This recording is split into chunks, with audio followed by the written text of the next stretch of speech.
talk about why are we here? Why do we come to Earth? This is not our home. Our home is where we came from. And our home is where we're all going to go back to when death is imminent and happens. It's like falling asleep and waking up from a dream, as we do every single night. Every single night, we lose our consciousness.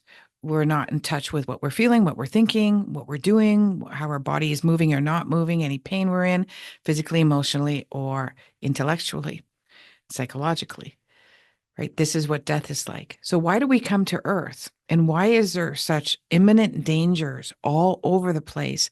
And a lot of us are putting out these fires, and some of us are completely not aware of what's going on the planet, because this is our playground. This is how I see it. This is our playground. Every home needs a playground, right? We love our home, but we also like to play. But this is not a fun place to be anymore. It has been destroyed.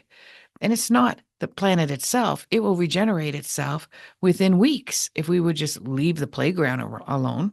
But we don't. We keep individuals are adding to it, destroying it, building things that are also causing destruction. And we are allowing it to happen because we are caught up in the game as well. In the last 4 years, some of you have lost your jobs, you've lost your homes due to choices that you've made. The separation of that was extremely painful, but it was also for you to change your money story. The more that we individually change our money story, the more that anything that is being destructive or is in construction on this planet that is destroying our playground has all to do with money, power, and money. That doesn't mean that all money is evil. Not at all. Abundance in money and trade and whatever you use for that trade of services and substances, etc., is necessary and fun and can be the future of our existence. But it is being misused in many ways as our resources. So many of you who have been chosen, and you've also chosen to come here, are in the last 4 years drastically changing your money story. So if you're trying to reinvent that money story, I made this much money, I want to make that much money now, or I want to quit my job, but I'm not going to quit until I can maintain my money story, it's not going to happen for you. It'll be challenging and difficult. Now, once you make the change without it being concentrated on maintaining your money story, then you can make money and abundance. But there is a separation from your ideals and indoctrinated conformity, as well as basically mass manipulation that you have to fight against. It's not easy.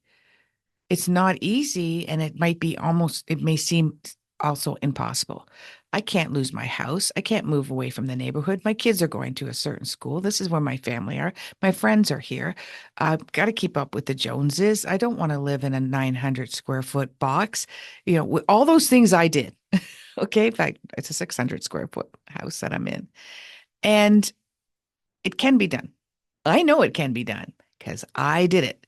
We've been on the road for 4 years since we sold our home. My money story has changed drastically, and I've never made more money in my entire life or had more money at my disposal. We found people who wanted to take our money that we made and invest it. We get a monthly income from that, which is fairly high. It has ebbed and flowed. We've been able to travel and sometimes not, depending on the money situation. My money story has been drastically challenged and painfully disruptive, but it's also been exhilarating, exuberating, and freedom like you wouldn't believe. Freedom for the money story is massive. I hope this helps you out. I want to regain our playground back. What do you think? Namaste.